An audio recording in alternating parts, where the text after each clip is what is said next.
అది 1400 బీసీ కాలం. ఈ కాలంలో పూర్తి ఈజిప్ట్ను ఫారో తుత్మోసిస్ III పరిపాలించేవాడు. అతని కొడుకు రాజకుమారుడు తుత్మోసిస్ IV ఒకరోజు గాఢ నిద్రలో ఉన్నాడు. అప్పుడు అతనికి ఒక కల వచ్చింది. అందులో ఒక పెద్ద సింహం, కానీ ఆ సింహానికి మనిషి తల ఉంది. అది వేటకు బయలుదేరింది. అప్పుడు సడన్గా అది ఒక ఇసుకలో ఇరుక్కుపోతుంది. ఆ సింహం రాజకుమారుడు తుత్మోసిస్తో, నువ్వు నన్ను ఈ ఇసుక నుంచి బయటకు తీసేస్తే నీకు పూర్తి ఈజిప్ట్ పైన అధికారం ఇస్తాను. ఇది జరిగిన కొన్ని రోజులకి రాజకుమారుడు రాజు అవుతాడు. రాజవ్వగానే తనకి కల వచ్చిన చోట తవ్వకాలు జరిపాడు. ఆ తవ్వకాలలో అతనికి ఒక మనిషి తల ఉన్న పెద్ద సింహం శిల్పం దొరికింది. దానిని మనం ఈరోజు స్ఫింక్స్ అని పిలుస్తున్నాం. ఇది ఒక అతిపెద్ద శిల్పం. ఇది గిజా పిరమిడ్ కంటే కొన్ని వేల సంవత్సరాలు పురాతనమైనది. తుత్మోసిస్ IV దానిని పూర్తిగా శుభ్రం చేయించాడు. దానికి పూజ చేయించాడు. దీనితో పాటు ఎడారి ప్రాంతాల్లో ఇసుక వల్ల జరిగే డ్యామేజ్ నుంచి కాపాడడానికి స్ఫింక్స్ చుట్టూ ఒక పెద్ద ఇటుక గోడను నిర్మించాడు. ఆ సమయంలో రాజుగారితో పాటు ఈజిప్ట్ ప్రజల్లో ఉన్న సందేహం ఒకటే: ఈ పురాతనమైన శిల్పాన్ని ఎవరు నిర్మించారు? అసలు దీన్ని నిర్మించడం వెనుకున్న అసలైన కారణమేంటి? దీని గురించి పూర్తి ఇన్ఫర్మేషన్ తెలుసుకోవడం కోసం వీడియోని ఎండ్ వరకు చూడండి.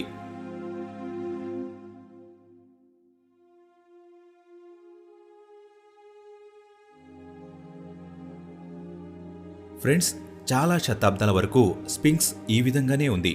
చాలామంది ఈజిప్టు రాజులు దీనిని వాళ్ల దేవుడిగా పూజించారు. కానీ అసలు ఈ దేవుడు సడన్గా ఎడారి ప్రాంతంలోకి ఎలా వచ్చాడు? ఆర్కియాలజిస్టుల ప్రకారం 2600 బీసీలో ఉన్న ఓల్డ్ కింగ్డమ్ రాజులు దీన్ని నిర్మించారు. వాళ్ళు ఈజిప్టుని దాదాపు 500 సంవత్సరాల వరకు పరిపాలించారు. కానీ 2200 బీసీలో జరిగిన యుద్ధం వల్ల, పుట్టుకొచ్చిన మహమ్మారి వల్ల రాజ్యం పూర్తిగా ధ్వంసమైపోయింది. ఆ తర్వాత ఈజిప్ట్ ప్రజలు స్ఫింక్స్ గురించి మర్చిపోయారు. కాలం గడుస్తున్న కొద్దీ స్ఫింక్స్ ఇసుకలో కూరుకుపోయింది. చాలా సంవత్సరాల వరకు ఇది ఇసుకలోనే ఉండిపోయింది. 1400 బీసీలో తుత్మోసిస్ IV వచ్చిన కల వల్ల స్ఫింక్స్ని బయటకు తీసుకొచ్చాడు. ఇది బయటపడిన తర్వాత కూడా పిరమిడ్లకు ఉన్న గొప్పతనం వల్ల దీని గురించి ఎవరూ మాట్లాడుకోలేదు. రాజులందరూ పిరమిడ్స్ బాగుచేయడం పైన దృష్టి పెట్టారు. కానీ స్ఫింక్స్ గురించి ఎవరూ పట్టించుకోలేదు. కొన్ని వేల సంవత్సరాల వరకు దీన్ని మళ్లీ పట్టించుకోకపోవడం వల్ల స్ఫింక్స్ దాదాపు మళ్లీ ఇసుకలో మునిగిపోయింది. దాని తల మాత్రమే బయటకు కనిపిస్తుంది. 1817లో స్ఫింక్స్ని మళ్లీ బయటకు తీయడానికి ప్రయత్నించారు. జియోవానీ బాటిస్టా క్యావల్జీ అనే ఆర్కియాలజిస్ట్ 160 మంది వర్కర్స్తో కలిసి స్ఫింక్స్ చుట్టుపక్కల ఉన్న ఇసుకను తొలగించడానికి ప్రయత్నించాడు.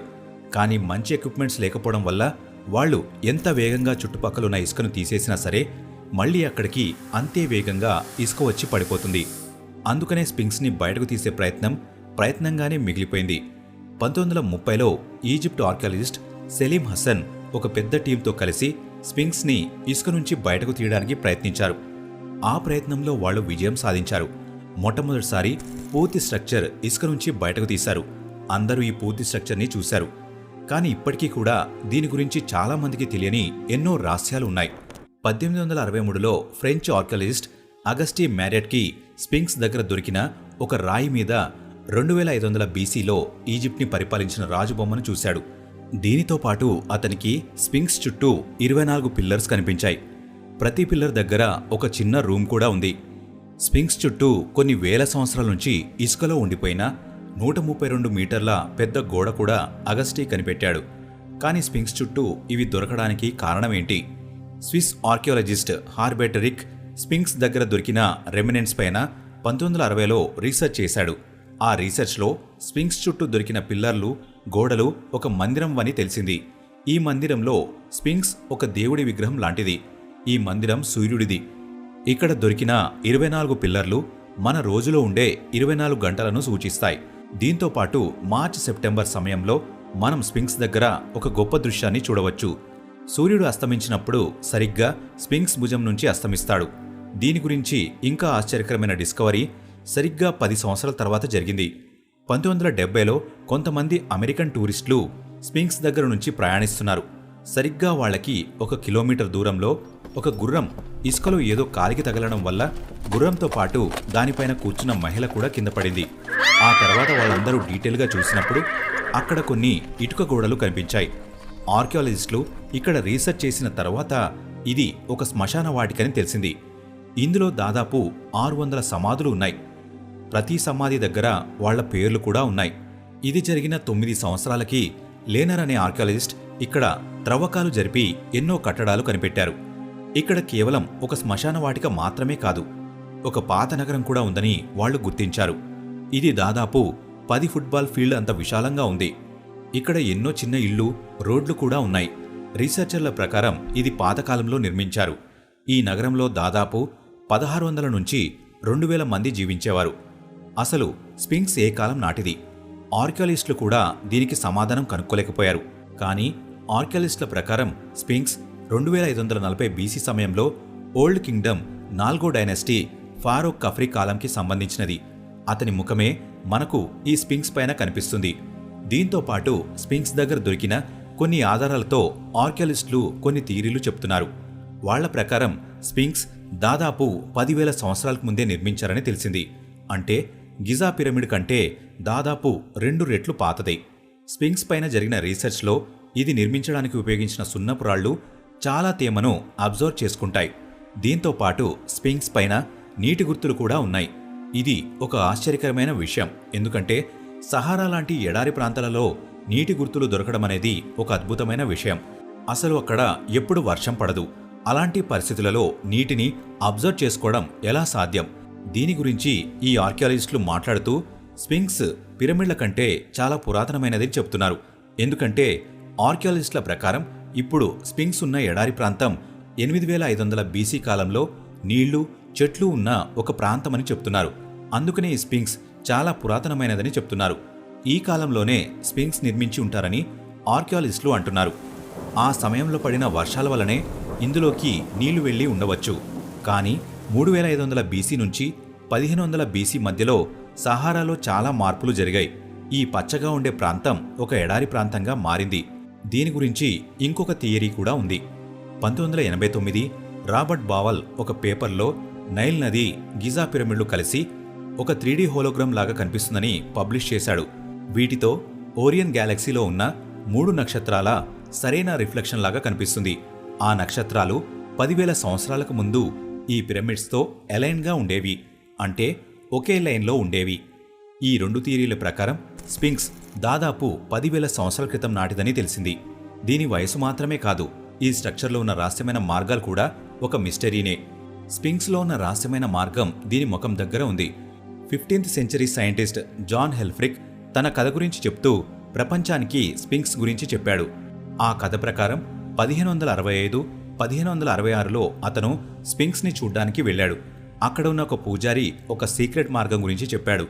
పూజారి ఆ రహస్యమైన స్వరంగం ద్వారానే లోపలికి వెళ్ళేవాడు. అతను మాట్లాడుతున్నప్పుడు స్వయంగా స్ఫింక్స్ మాట్లాడుతున్నట్టు అనిపించింది. కొన్ని రిపోర్ట్స్ ప్రకారం ఈ సీక్రెట్ సొరంగాన్ని 1926లో మూసేశారని తెలిసింది. కానీ ఆ సమయంలో ఇక్కడ పనిచేస్తున్న ఆర్కియాలజిస్టులకు ఇంకొక రహస్యమైన మార్గం కనిపించింది. 1926లో స్ఫింక్స్ చుట్టూ ఉన్న ఇసుకను తొలగించే పనులు జరుగుతున్నాయి. ఉత్తరం వైపు మట్టిలో కూరుకుపోయిన ఒక సొరంగం కనిపించింది. ఆ సమయంలో దీని గురించి ఎవరూ అంతగా పట్టించుకోలేదు. కానీ ఇది జరిగిన 50 సంవత్సరాల తర్వాత ఒక ముసలి వ్యక్తి ఇక్కడ పనిచేస్తున్న వ్యక్తికి ఆ రహస్యమైన మార్గం గురించి చెప్పాడు. 1980లో ఈ మార్గాన్ని మళ్లీ కనిపెట్టారు. దానికి రమ్స్ పాసేజ్ అని పేరు పెట్టారు. ఈసారి ఆర్కియాలజిస్టులు దీన్ని మ్యాప్ కూడా చేశారు. ఇందులో వాళ్ళకి ఎన్నో ఆశ్చర్యకరమైన విషయాలు తెలిసాయి. ఈ రహస్య మార్గంలో పైభాగం, కింద భాగం ఉన్నాయి. ఆ రెండింటికి మధ్య 90 డిగ్రీల యాంగిల్ ఉంది. దీనిపైన భాగం గ్రౌండ్ ఫ్లోర్ నుంచి వాయువ్యం వైపు దాదాపు 4 మీటర్ల ఎత్తులో ఉంది. దీని వెడల్పు దాదాపు 1 మీటర్ ఉంది. అలానే దీని ఎత్తు 1.8 మీటర్లు. అలానే దీని కింది భాగం 1.3 మీటర్ల వెడల్పు ఉంది. ఇది స్ఫింక్స్లో 5 మీటర్ల లోతులో ఉంటుంది. దీనితో పాటు 1978లో కూడా జరిగిన రీసెర్చ్లో భాగంగా ఆర్కియాలజిస్టులకు స్ఫింక్స్లో ఒక రహస్యమైన మార్గం దొరికింది. దానికి కీహోల్ షాఫ్ట్ అని పేరు పెట్టారు. అసలు ఇది స్ఫింక్స్లో ఎందుకు నిర్మించారో ఇప్పటికీ ఒక మిస్టరీగానే మిగిలిపోయింది. కానీ మెజర్మెంట్ ప్రకారం దీని వెడల్పు 1.4 మీటర్లు, ఎత్తు 1 మీటర్, పొడవు 2 మీటర్లు. Friends, famous archaeologist mark linear ప్రకారం స్ఫింక్స్ చావుకి బతుకుకి మధ్య ఒక కాస్మిక్ ఇంజన్ లాగా పనిచేస్తుంది. మార్క్స్ స్ఫింక్స్ చాలా కాంప్లెక్స్ స్ట్రక్చర్ అని చెప్పాడు. దీని చుట్టుపక్కల ఉన్న మందిరాలు, పిరమిడ్లతో దీనికున్న కనెక్షన్ గురించి మాట్లాడుకుంటే ఇది ఒక కాస్మిక్ ఇంజన్ అని తెలిసింది. సూర్యుడి ఎనర్జీని అలానే మిగిలిన దేవుళ్ళ శక్తిని కలిపి రెండోసారి చనిపోయిన ఈజిప్టు రాజులకి ప్రాణం పోయడానికి స్ఫింక్స్ నిర్మించారు. కేవలం ఇది ఒక థియరీ మాత్రమే. ఇప్పటికీ కూడా స్ఫింక్స్కి సంబంధించిన ఎన్నో మిస్టరీలు ఉన్నాయి. వాటిని సైంటిస్టులు ఇప్పటికీ కనుక్కోలేకపోతున్నారు. ఈ వీడియో ఇంతే ఫ్రెండ్స్. ఈ వీడియో మీకు నచ్చినట్లయితే లైక్ చేయండి. ఇలాంటి మరెన్నో వీడియోస్ కోసం ఇప్పుడే మన ఛానల్ని సబ్స్క్రైబ్ చేసుకోండి.